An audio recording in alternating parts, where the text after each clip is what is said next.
Okay, so thank you very much for being here. So we are going to initiate now the archiver session. It's always very problematic to be in competition with a coffee break, but we'll try to do our best. So the session will be a bit different from the one you saw before, or the ones that were here before. So we are not going to have a presentation per participant. It will be 4 participants who will give you overview of the archiver project. That is the theme of the session. And then we'll go through a set of 5 questions that we prepared. And hopefully this is going to stimulate then the third part of the session that will be interaction with you to receive the questions that you might have. Okay? Presentations first. So on the panel with me, I have Hervé Lourd from the EOSC Long-Term Data Preservation Task Force. I have Matthew Addis, CTO of Arkivum. And I have Theo Redondo, CTO of LIBNOVA. So Arkivum and LIBNOVA are the companies that have been selected by the Archiver project, and I'm going to talk about this in a second. Myself, I'm João Fernandes from CERN, IT department, and I'm the project coordinator. I'm here with my hat of project coordinator of Archiver. If I go to the slides that I have, I'll try not to fill you with many. So what was the Archiver project? And the first word that comes out there is a pre-commercial procurement, and you might ask what is a pre-commercial procurement instead of a normal procurement. So a pre-commercial procurement is an exercise of procurement when you are buying R&D and not a finalized product. Okay, so the traditional procurement, what happens is you'll have tech spec and tender exercise. Some companies will respond to the standard exercise, and based on a set of qualified criteria, you are going to select these companies based on the final products that they have. A pre-commercial procurement is not like that. So what we are trying to buy is R&D from a set of companies that, based on a set of functional requirements that other organizations are going to establish during the project, they will be selected competitively in 3 different phases. A design phase, when you have an architectural phase, a prototype, and then a pilot phase, with the objective to have, in the end of the project, a set of production quality services that you are ready to use and you are ready to buy.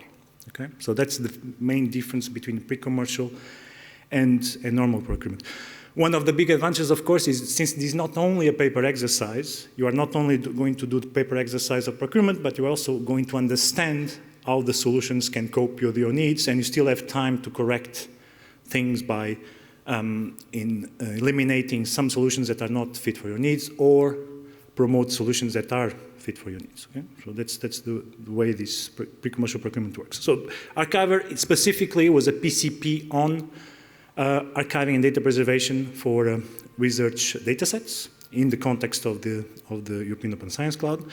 We had a 3.4 million budget for procurement, 42 months of project, 3 years and a half. CERN was coordinating on behalf of 4 buyers, and buyers here, they mean the organizations that might buy the services by the end of the project, and are committing testing, validation effort. They are committing data sets from different scientific disciplines.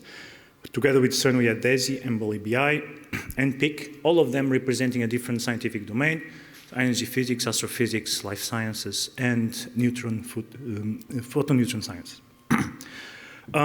Together with these 4 buyers, we had also 2 other partners that were helping us setting up the project and setting up all the dissemination and communication activities, but also the requirement assessment in the beginning, of Archiver. And so in the end, it was 6 partners with different roles, the buyers and the experts that formed the consortium. So of course, all the R&D projects, and this is an R&D project, so this is an hybrid project where you have procurement and R&D. So an R&D project starts by a problem, and the problem, I think, this community and the European research community identified the problem on archiving data preservation. And I listed some of the points that when Archiver started needed to be addressed. So growing data volumes across all these data domains, not only energy physics, not only life sciences, but most of them on the petabyte scale. Still very basic preservation capabilities, most of them at the storage and backup level. Data not published, and we heard about this today on the session before.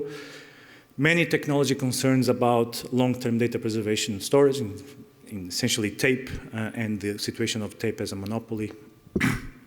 Fragmentation across the disciplines and countries, because we have different initiatives that are fragmented either by scientific discipline, either by country. And of course, one of the big problems that is all this cost underestimation when planning for long-term data preservation.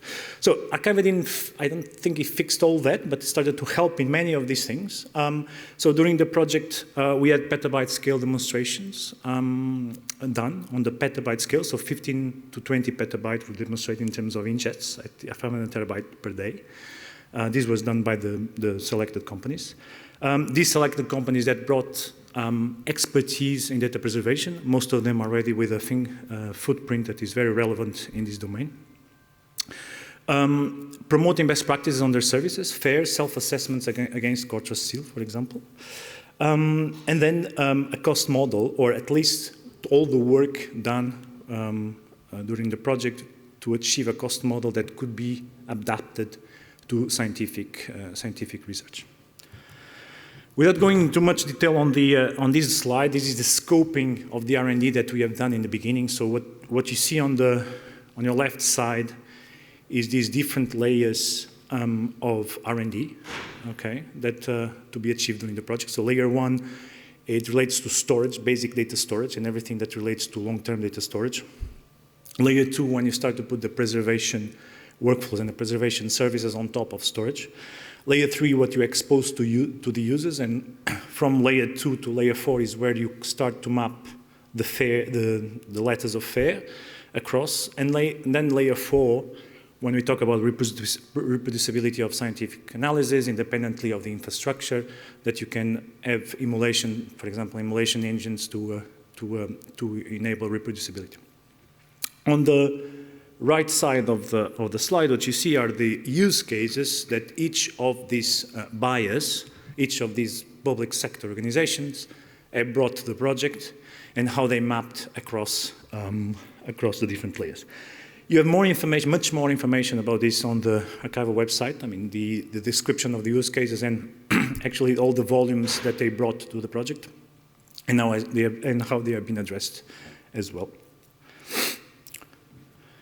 In terms of project, and to give you a bit of the timeline of how this worked. So we started with the preparation phase, so all this scope definition back in 2019. Okay, so this was the preparation for the pre-commercial procurement exercise.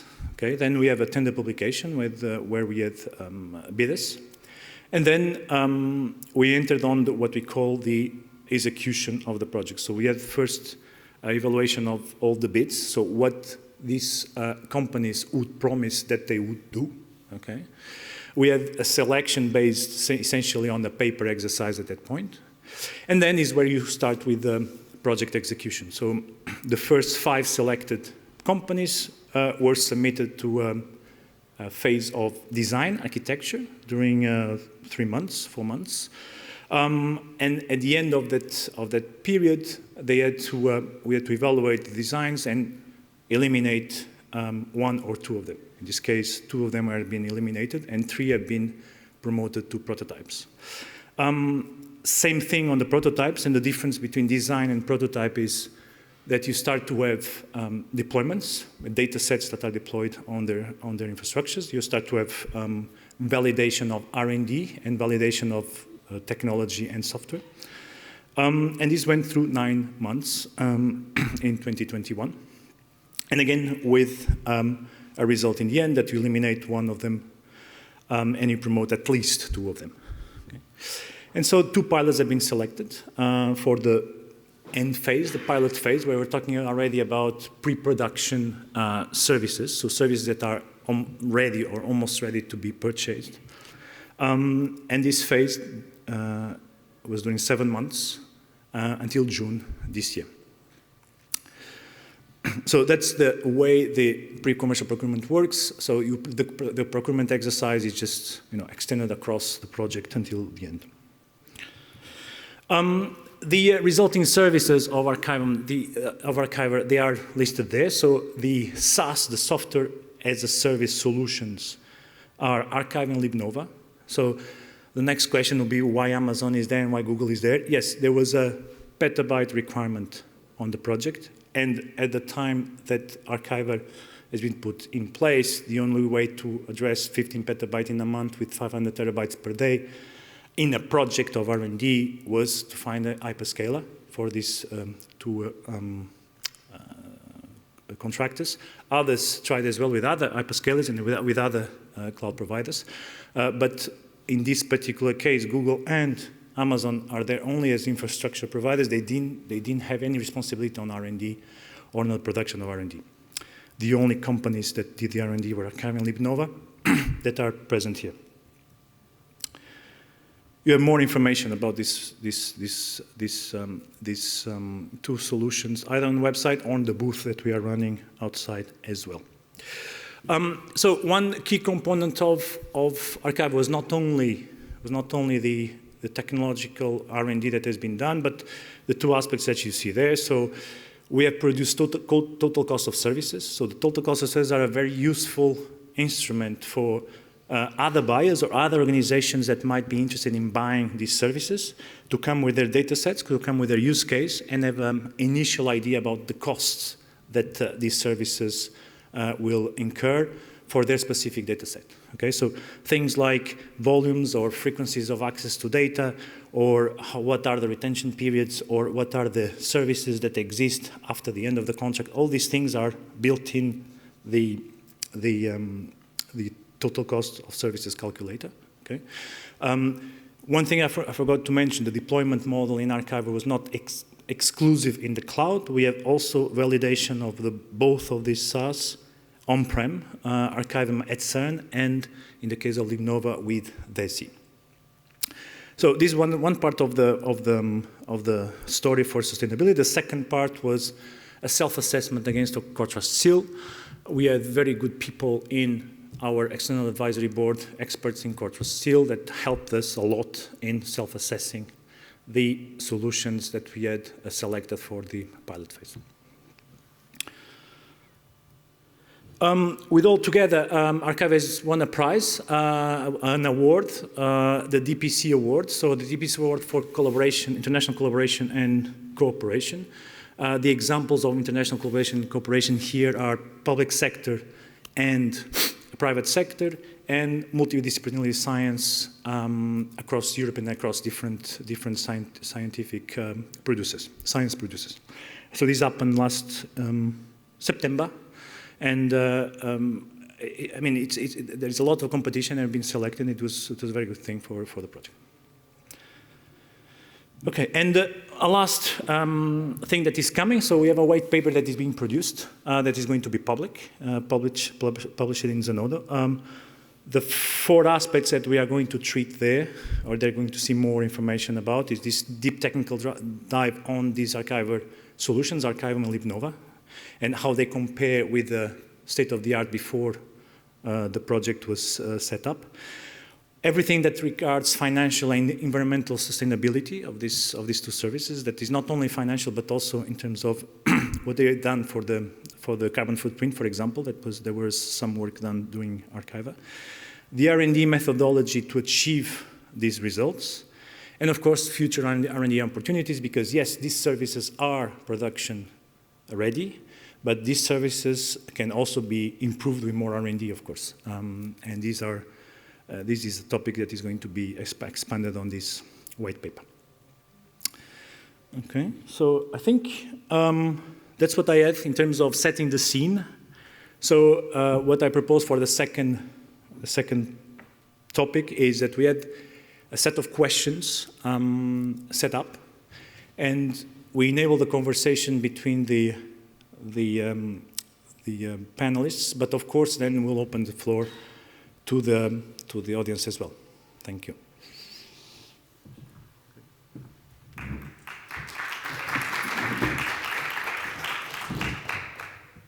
So, anything for the first question? Yeah, for the first question, maybe I can read it from here. So what were the main challenges Archival wanted to address and how were they overcome?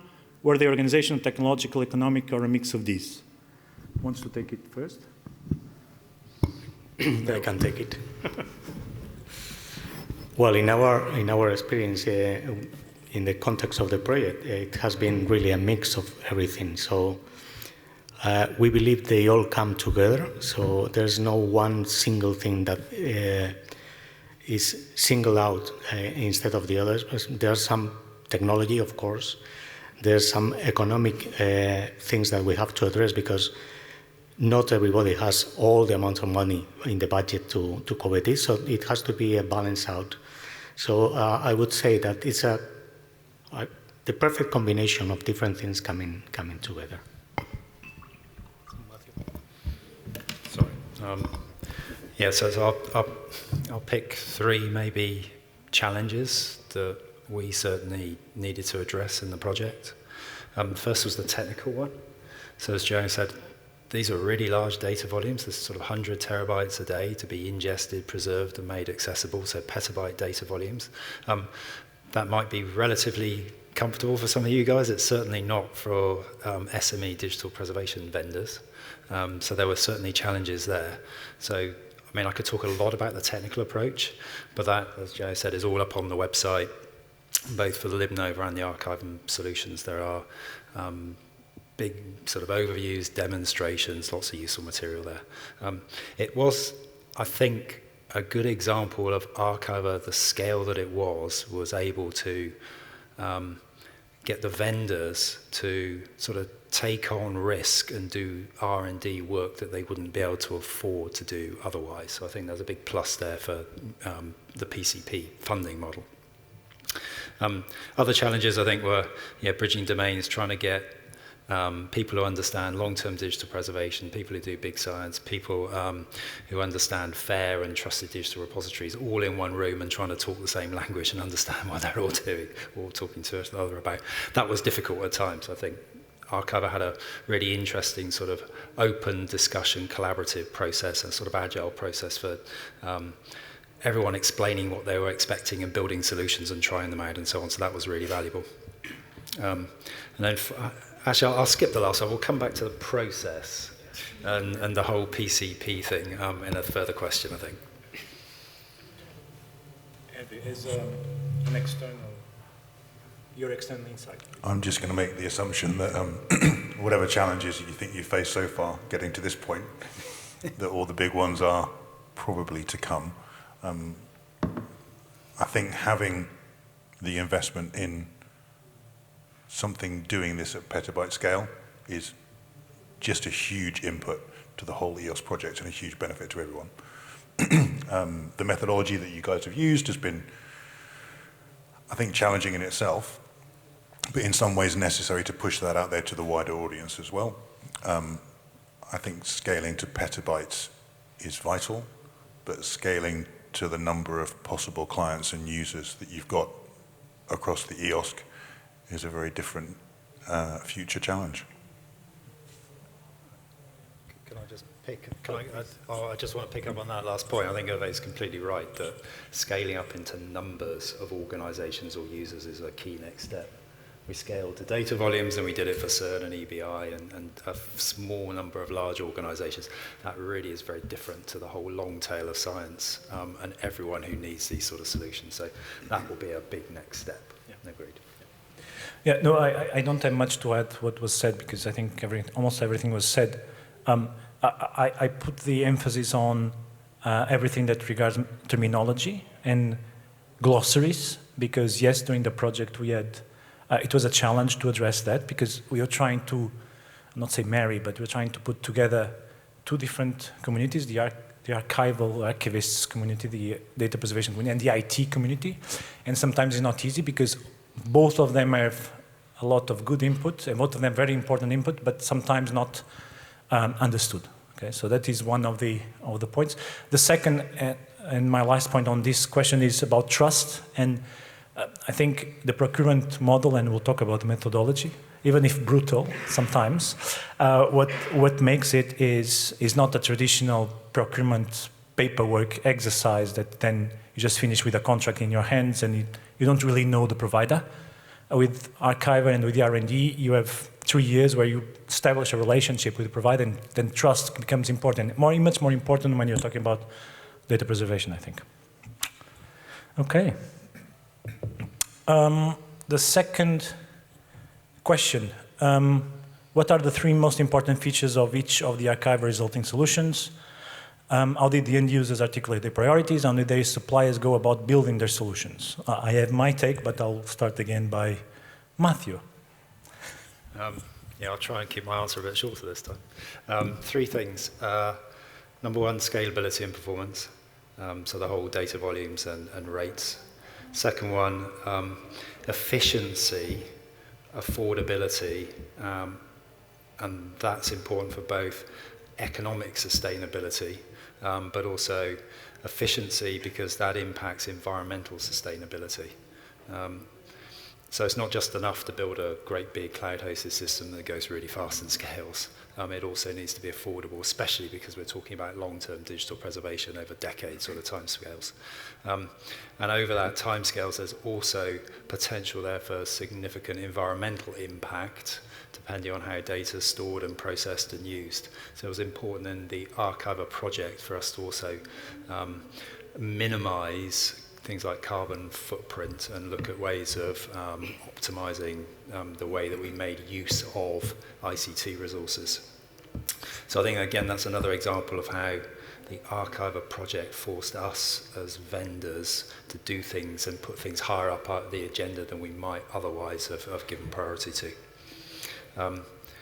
3, integration into sort of research data management environment. So sort of fitting long-term digital preservation into a landscape of things like repository solutions, data publication, running applications against data, in fact, co-locating applications against data. So those are the 3 things I think are most important for us. Theo?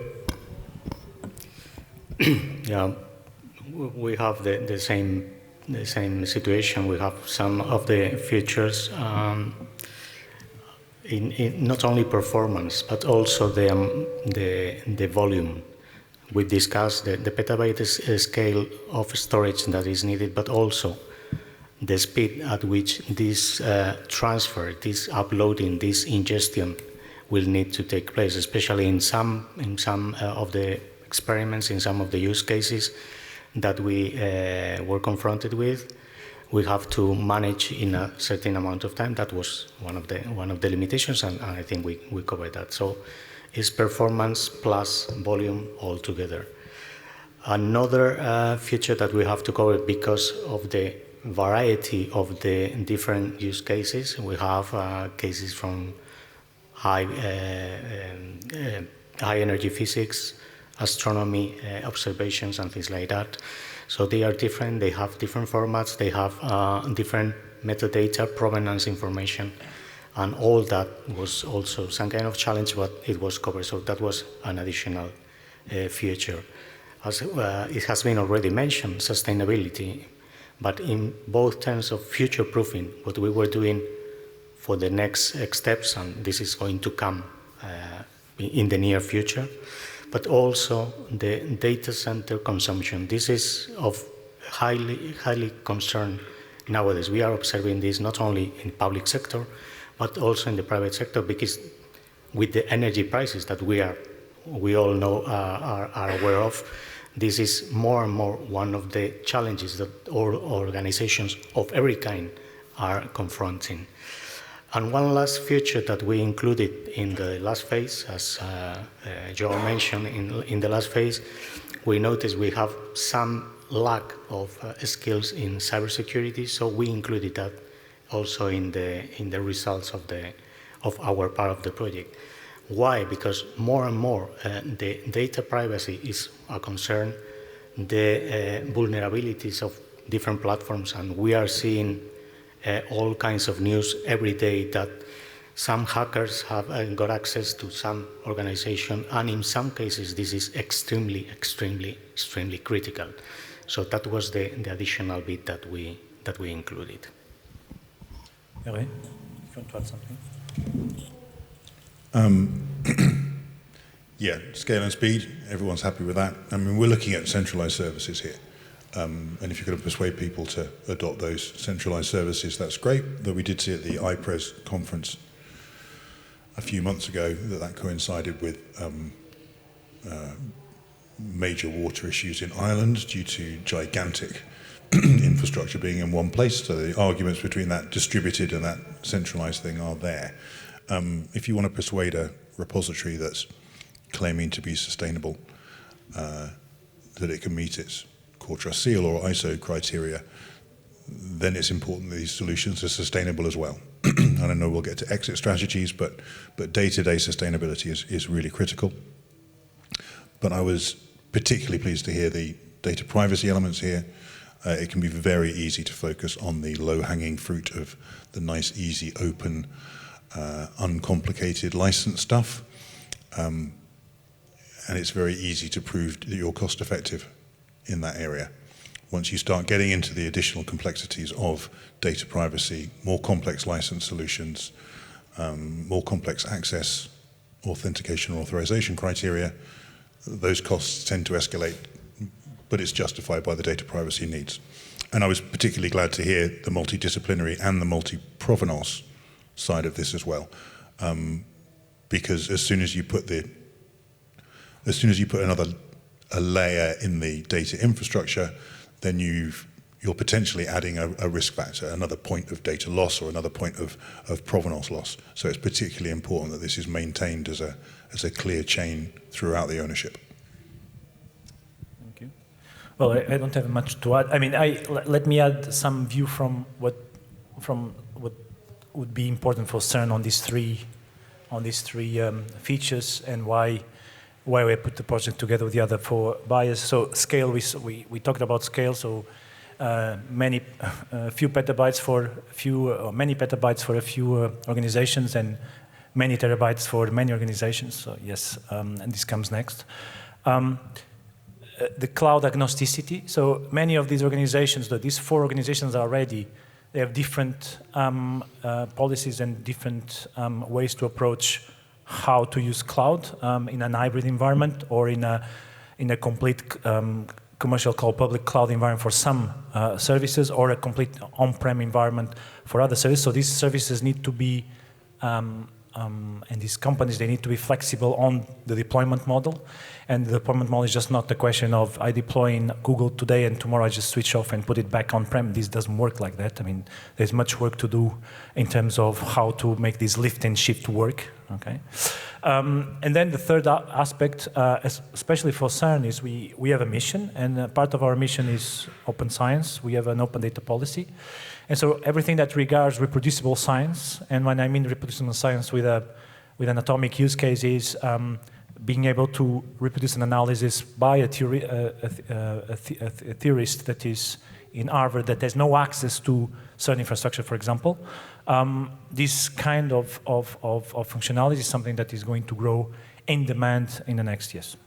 Okay? So I think these are the three that I could cover. There are more, but the three main ones. Okay, so next question. Research data lives for longer than any vendor, system, or technology. This is promising, this one. How do archival researching services prevent vendor lock-in, encourage portability, interoperability, yet at the same time make it attractive for commercial services to participate? Are these in conflict? What happens when contracts end? Who goes first? Theo? What happens when contract ends?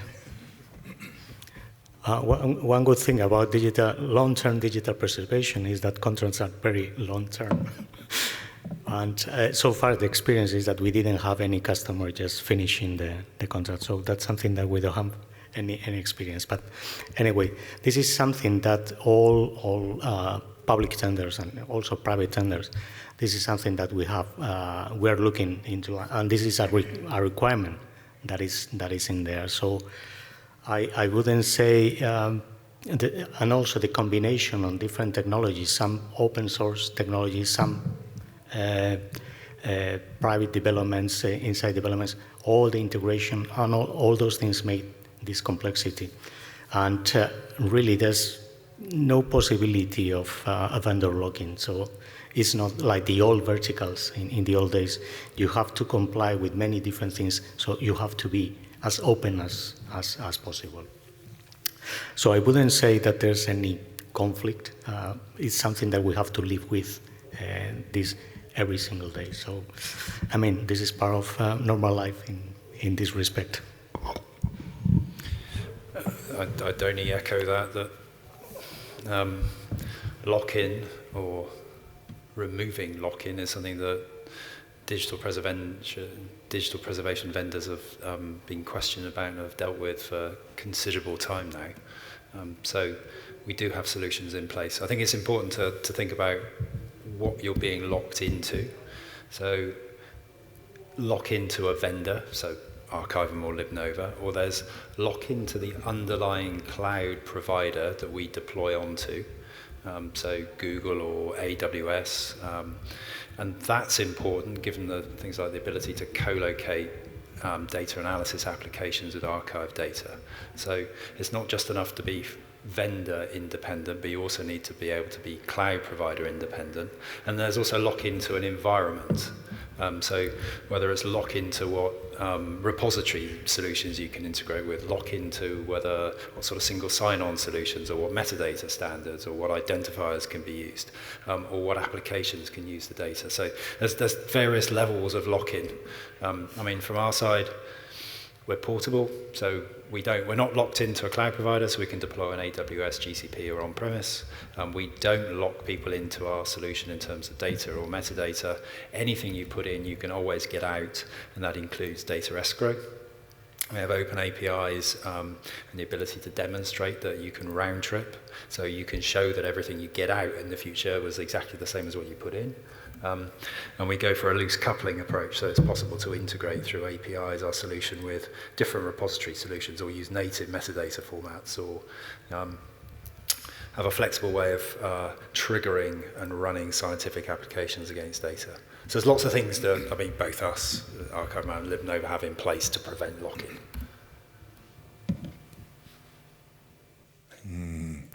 Okay, long-term data preservation task force hat versus repository hat. So one, can I get everything out that I put in?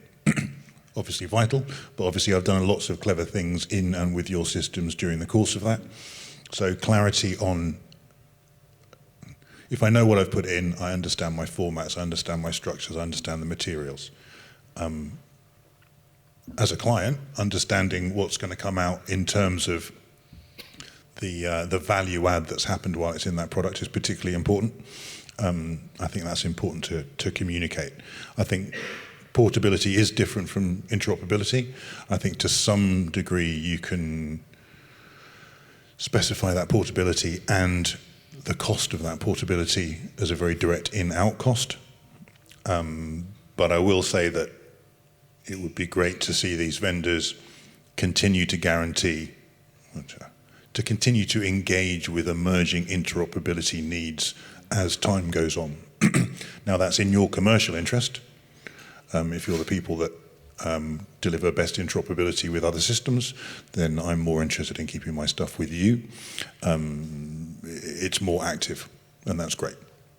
But that is something that's going to require increased investment from the vendors over time and increased specification from the EOSC side as a client representative in this sense. Keeping those relationships going is incredibly important. But I will also say that there is also a cost to adoption. As soon as I take a piece of functionality out of my organization and I trust you to take that on for me, my underlying evidence for something like Core Trust Seal is now potentially split between two people. What are you going to look after for me? How can I trust you to look after it? How do we do the separation? There's always a cost to transparency. Yeah, having internal information made available externally or made available to partners is complex in itself. And there's always, I think, is something that gets missed in a lot of the standards compliance work is it's not always about the technology, it's quite often about the standards compliance, the standard operating procedures and that sort of thing. And that cost during the adoption process is also something that people need to be aware of if they decide to pull their data out and go somewhere else, that there will always be a client-side impact that is never going to be part of that total cost of ownership calculation that the vendors can provide. The client will also need to be staying aware of all of that. Thanks. No, I just start from the project perspective, and from when we started the project, when we talked about Lockin, we're talking about infrastructure Lockin mostly. What we learned is that that is only one type of Lockin, and that is only one type of Lockin that you need to address. The exit strategy building is a process, and it's a managed process that you have to put in place with several factors and several dependencies that had to be analyzed. We did some of that during the project. We didn't do a full extent exit strategy because the time and the resources didn't allow. But some of these factors have been considered. But in the end of the day, the important thing is for commercial companies, SaaS providers like Arkivum and LIBNOVA, I mean, they are on the same side of us in terms of not creating any lock-ins or dependencies on big hyperscalers and big infrastructure providers in order not to harm their commercial interest in the future, I think. That's at least my conclusion. Okay, and talking about commercial interest, TCO calculators. Next question.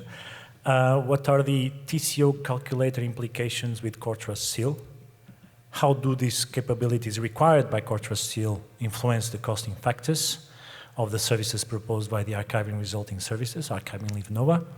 Can the TCO calculators be distributed in the EOSC context? Matthew? Oh, man. This is a really interesting question.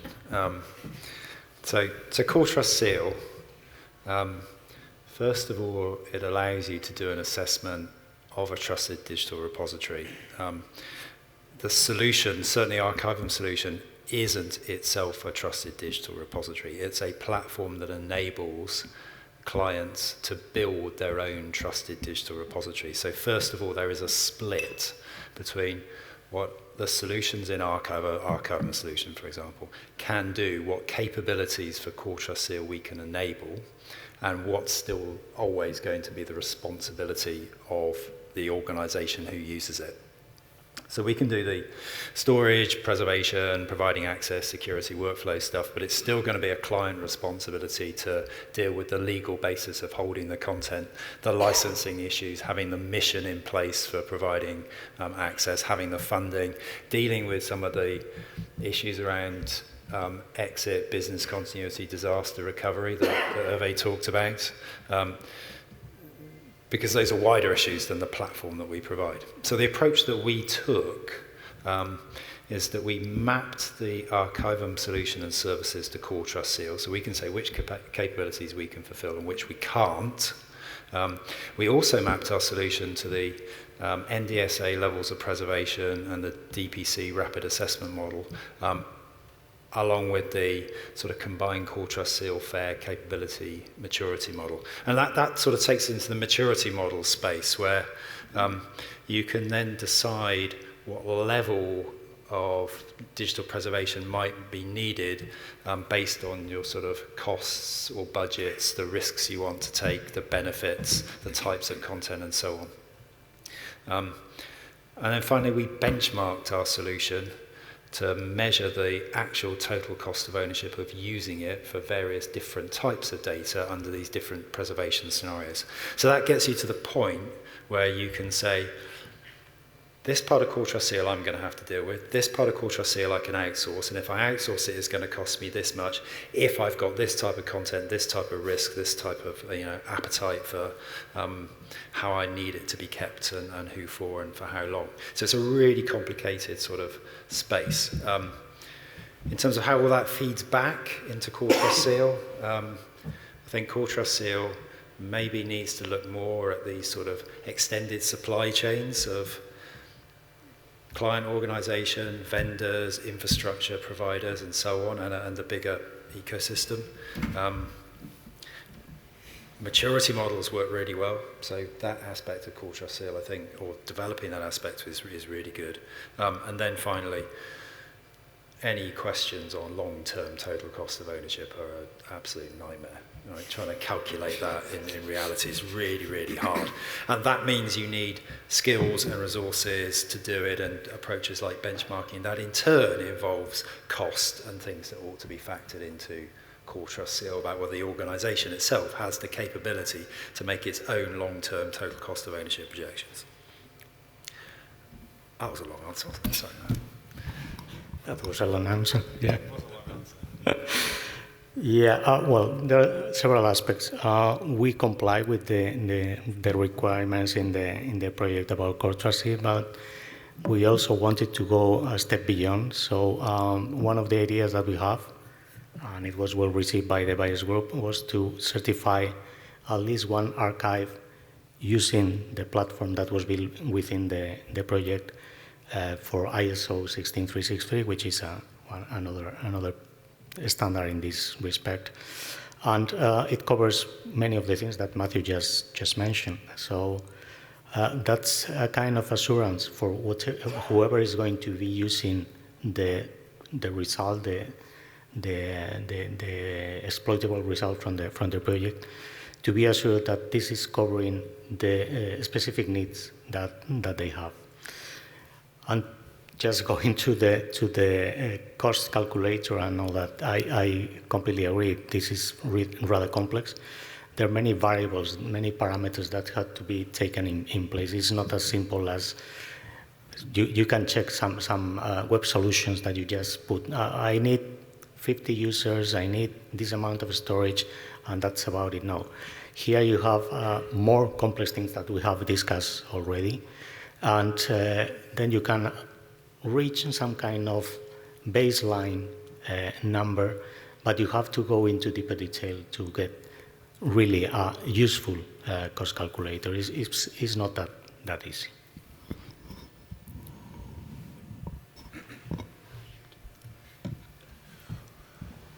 Yeah, all really good points. Oh, nice look on Matthew's face there, because I've got to do this from the other side as well. I think total cost of ownership efforts in that direction are hugely important, and I think they're hugely valued by the community. I think it's really, really good. Matthew said we've looked at what we can and what we can't do, which is great. The difficult bits are where it's a shared responsibility, and which side of the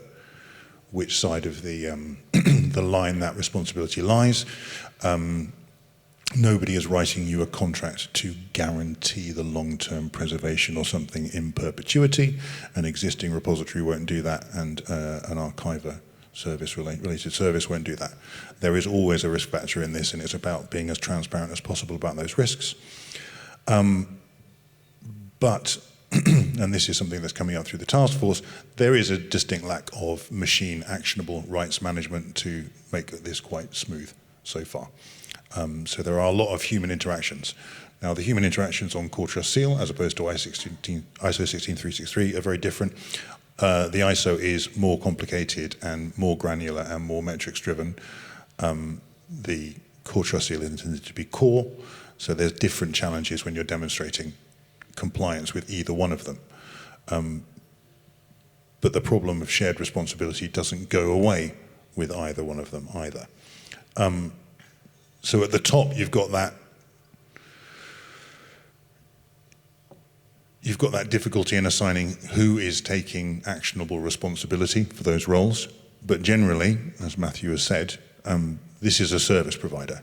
So to apply for core trust seal, you need to be taking responsibility for monitoring a community to see whether or not a preservation action is actually required. And the important thing to remember is that both of our vendors here can say it will cost this much to change this many file formats to that file format. What they can't do is monitor the designated community of users to find out when that is necessary, when their needs have changed, when the technology has changed. That is always going to be something that we can share as a community and share with the vendors, but there's never going to be an easy answer in a single cost. Certainly not one that can be predicted effectively over time. It can be reduced over time by good organization, but it can't be effectively predicted.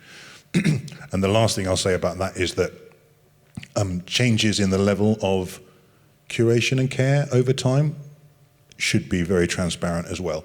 Not everything needs to be preserved. And some things which have been preserved might change their status over time. Cooperation between the client and the vendor to make sure that those changes in levels of care are transparent are very important. Somebody else might want to take a higher level of care. So that's another thing that we can do in terms of that. And then at the very bottom of that, I will also say that any centralized solution which allows us to just store, clarify our retention periods, identify and locate some of these digital objects is a hugely important first step for the gigantic long tail of data which is not being well looked after in any way, let alone preserved within the EOSC as well. So I think that it's important to note that this is a staged solution and that we're transparent about which stage we are for each data set.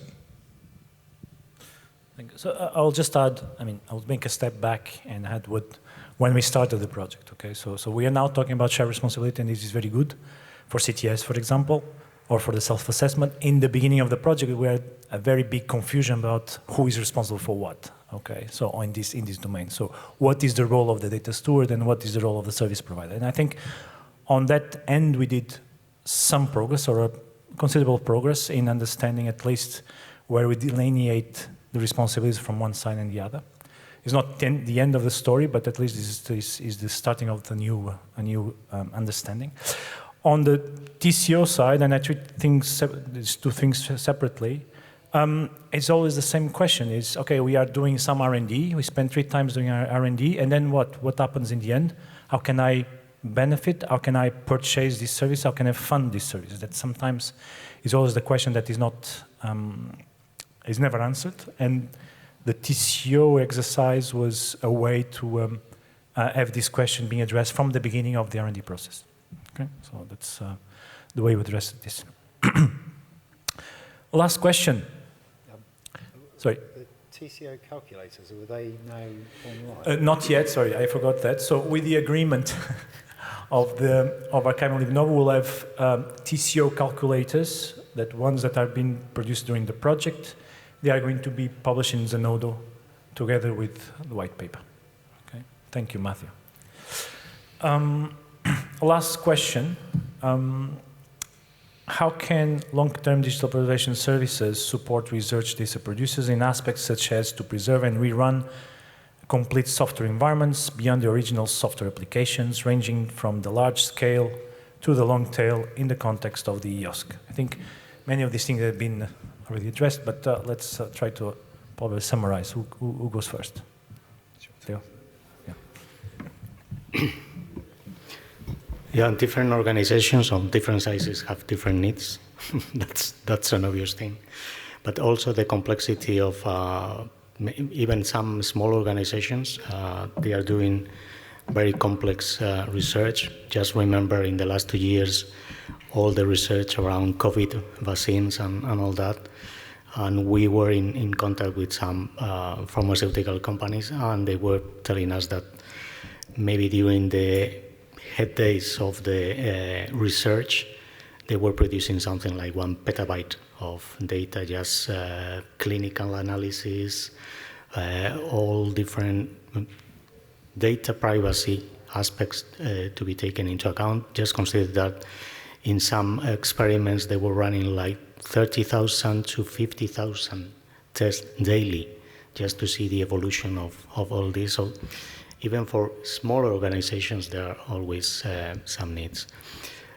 So this is, again, this is no easy answer to achieve this. And some things that we have already covered about interoperability of different platforms and all that will also be needed to be taken into account here.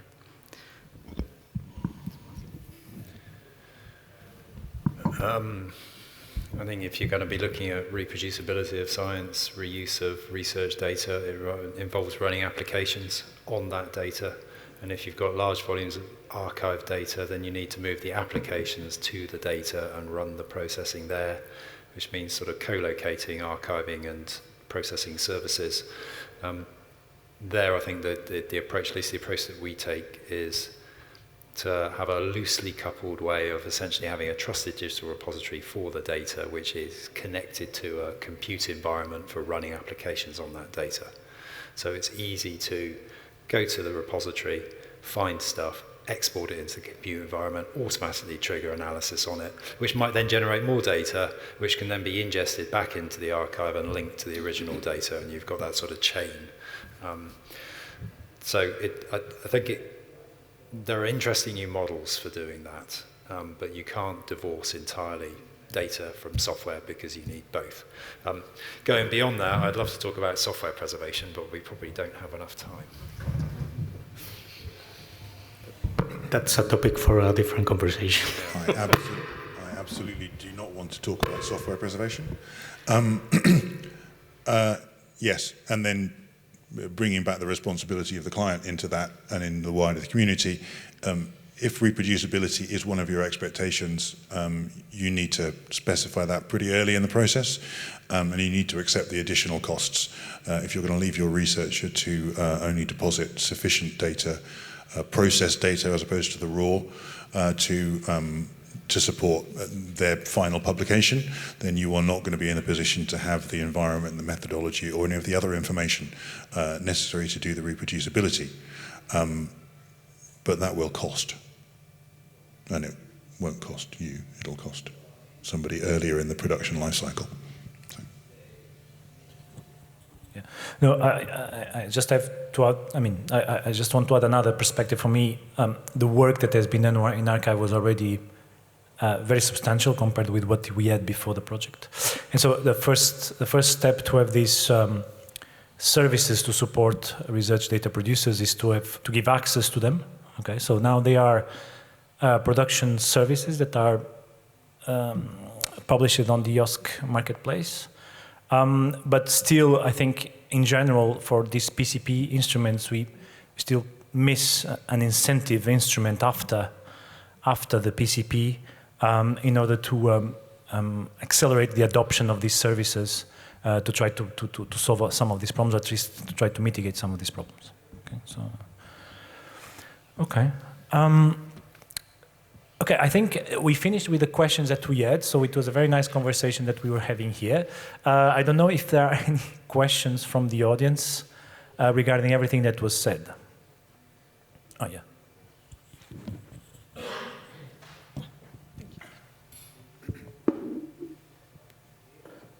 Yeah, thank you for the presentations. A few questions came in my mind. First of all, will CERN put the data, the long-term preservation data, to any kind of the services? No. For which cost? No. So what happened was we had datasets from our public datasets that were part of the archival R&D. Okay.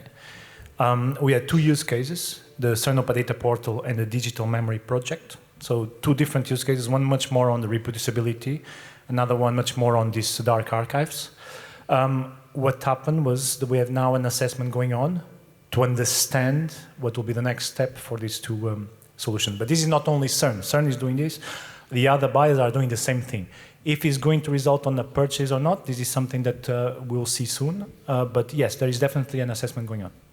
So how much money would you save with these two use cases? You know, at the end, it's total cost of ownership, and there is money behind that. You know. Yeah, I mean, the question is not only how much money would you save. I think all of us, we are facing the same problem. We are going to have power cuts. We are going to have our infrastructure not accessible. We will need some solutions as a business continuity, for example. That is one part of the story.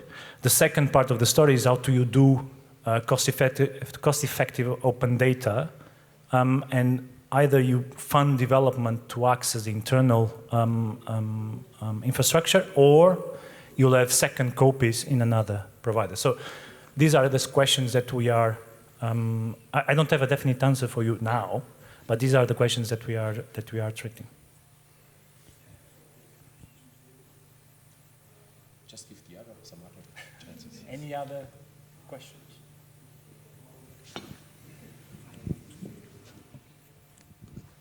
A completely different question. listening to the methodology and to this project, it is, I think, quite of an experiment. It has been quite of an experiment where you have different worlds meeting, the IT specialists and the preservation specialists that come from a different culture. So I was wondering to hear from you, what have been in this process the biggest eye-openers and what have been the biggest lessons learned that we could all profit from in different contexts? Theo and Matthew, if you want to start, because I know that you are going to say that you suffered a lot. Go ahead, please. Well, there's two things, I think. There's one, those bringing together those different communities. So people who are experts in preservation versus, you know, IT or understanding what the data is. At least in Archival, we did get all those people all together in one project. And that helped enormously. And then there's the other part of the methodology, which is the whole PCP process. And that was particularly challenging in times. And that's why we call it brutal occasionally in the Archival project. Because from a vendor point of view, at the beginning of the first phase, there were 15 vendors, which were reduced down to 5, which were selected. And you go through this little short, you know, design phase. And that's great. And then there's a couple of months where you're told, right, now you're going to be reduced from 5 to 3. You've still got to go through the effort of competing with all the vendors who are left, putting in another bid, because it's a competitive process, and you get into the the prototype phase, and there's 3 of you, and you build these prototypes, and that's all great. And then you get reduced down again, and there's only going to be 2 of you left. So it's done on extremely tight timescales, and everyone's sort of knocked out during the process, and it's like only 2 people, two consortia left standing. So that's really hard from a vendor point of view to have to go through that process, because it's difficult to resource it, there's the effort involved, there's the cash flow issues.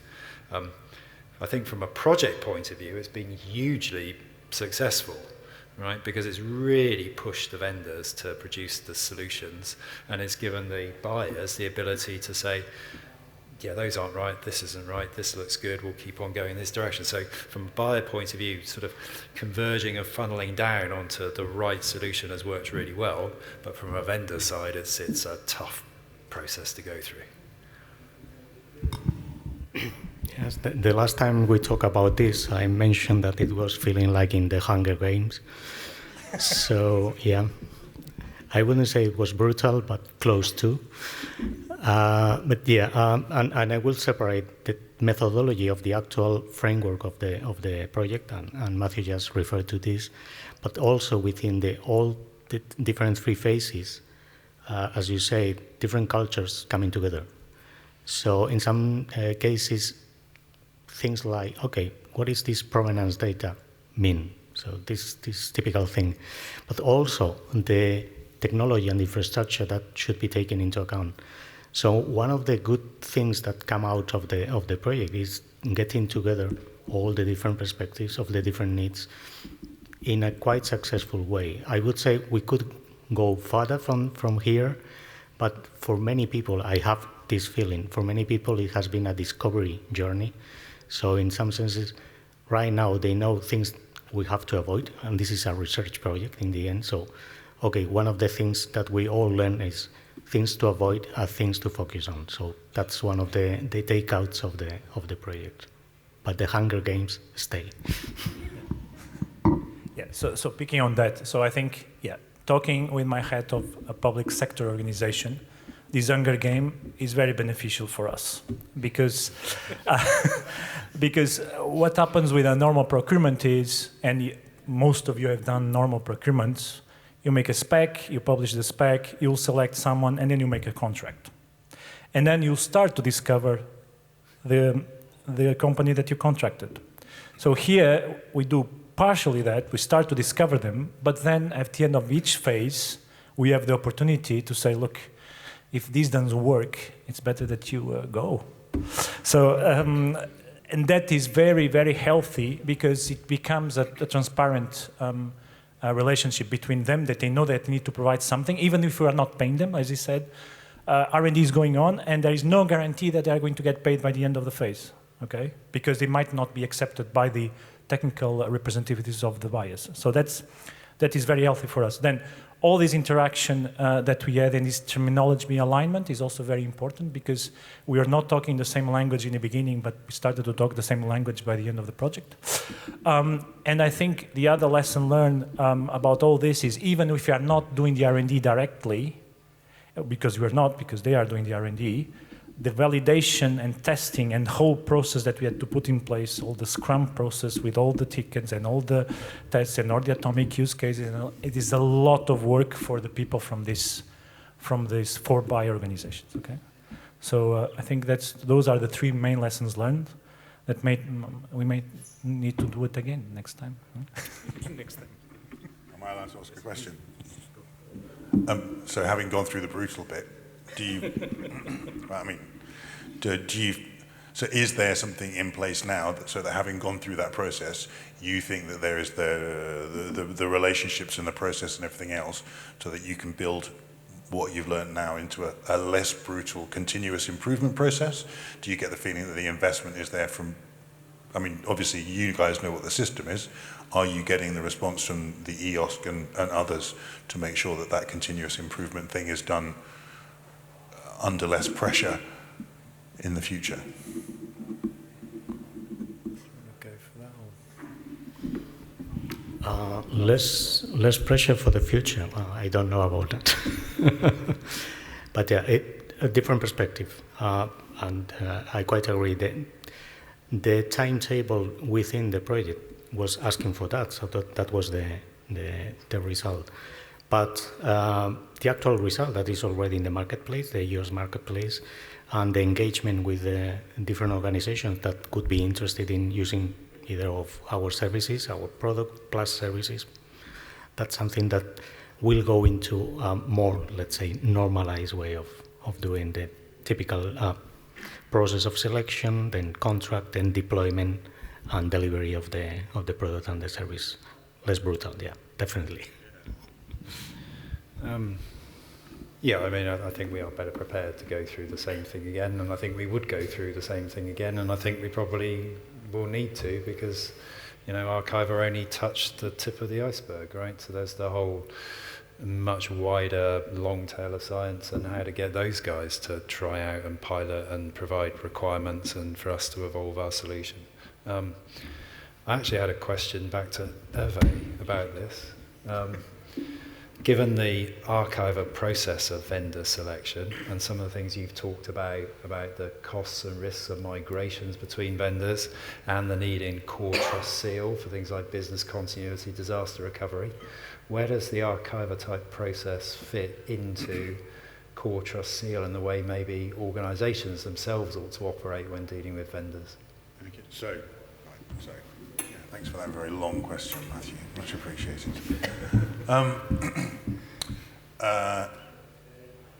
A lot of, so if you go back to the original OAS reference model, it does talk about the fact that there are potentially multiple partners, but the overwhelming thinking is about a monolithic entity delivering, this is the repository, it is a thing. One of the hardest things to do in terms of core trust seal certification is to work out what you are and are not certifying. Yeah? So you can't certify an entire university for a small part of its collection.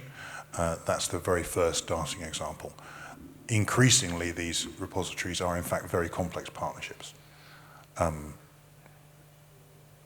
The balance between saying, please provide the evidence for your organization, and please provide the evidence for the people you're outsourcing with, already part of core trust seal.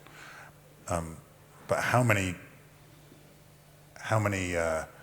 stepping stones of relationship should that evaluation go as trust is transited from the repository that you deposited with to a service provider who has a service provider who has a third-party relationship, who has a gentleman's agreement, who has a backslap in a pub, or whatever level of actual guarantee you've got. It's enormously difficult to do. I think transparency through an interoperable EOSC is the first step. Yeah.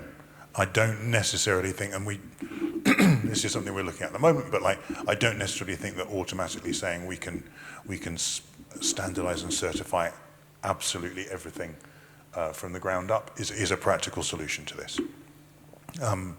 The core trust seal came out of a driver of cooperation and transparency between peers, and I think that transparency is still more vital than any binary yes-no of certification. It will never be the whole answer to anything.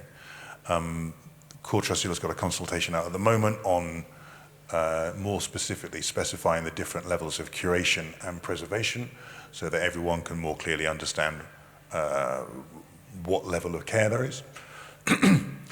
But that doesn't deliver what I mentioned before, which is if that level of care changes, and this is something I'm particularly interested in, is that transparent to the community at large? Yeah, because I want to know that if somebody else who's a generic repository is holding a bunch of social science relevant data that I don't think they're doing a very good job with, and they decide that they're not going to preserve, they're going to retain, I want that to be flagged up in a visible way so that my repository can say, we'll have it, we'll take it, we will look after it. And I think that's an uber layer of visibility and portability. But I think that you guys are facing a moving target of new standards for FAIR. Yeah, we've still got very emerging ideas of interoperability. I think building those into transparent relationships with those relationship points and those rights and responsibilities are clear is a really important step towards handling this complex partnership problem and how we move from a world where we are obliged to trust each other to a world where, wherever possible, we can demonstrate our trustworthiness as efficiently as possible. Does that vaguely answer that question?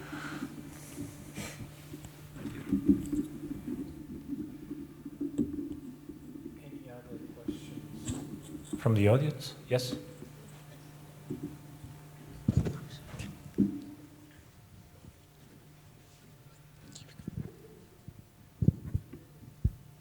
So really nice outputs and everything else. What are the next steps for highlighting this to the data repositories? So for example, I'm from Elixir and I help run the Elixir Core Data Resources program, which Elixir is the life science research infrastructure. It kind of gives our badge of approval, which helps for sustainability through highlighting that this large ORI of life sciences has given its backing of approval. So that would help them secure, for example, grant money and stuff. But then in the return of being able to, from our side, recommend such outputs of this, how are you targeting this or further engaging with us for Elixir on a European scale for biodata resources? Or if we look global at global biodata resources, there's the Global Biodata Coalition. Are there any steps or plans to engage with these kind of initiatives? Sure. Shall I? Oh. Okay. So just to set the scene. So as you see, these from a project perspective, these resulting services are now published on what we call the EOSC exchange. But of course, this was a small step. What we're trying to do, and piggyback on the incentives that I was talking about before, is we made a proposal to EOSC Future, the project EOSC Future, in order to go beyond the use cases that we had in Archival project to identify a set of use cases in different scientific domains, not only petabyte, also terabyte, okay? Bring these use cases in. These contractors could, with their TCSs that are public, estimate what the costs would be, okay? And what would the time of deployment would be, even if it's only a trial, and then come up with a model how to, in order to expand these services to that specific use cases. So this has been proposed in 2021 to the EOSC Future because they do have a procurement branch that is starting or about to start, and so we'll see if this gives some output.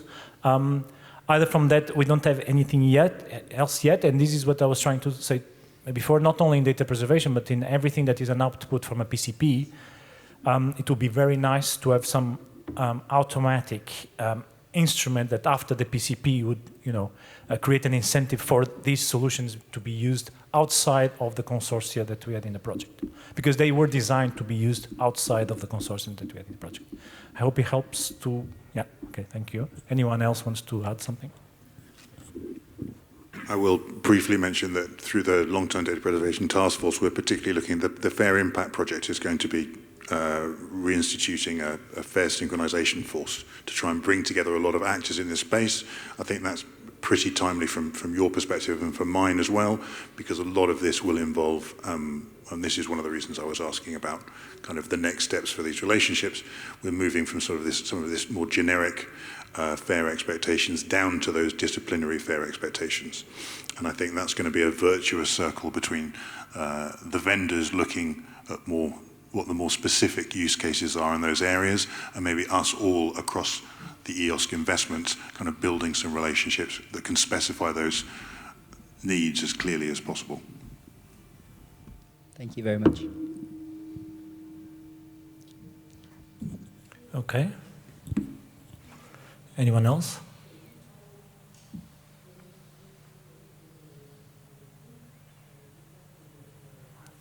I think that's it. So thank you very much.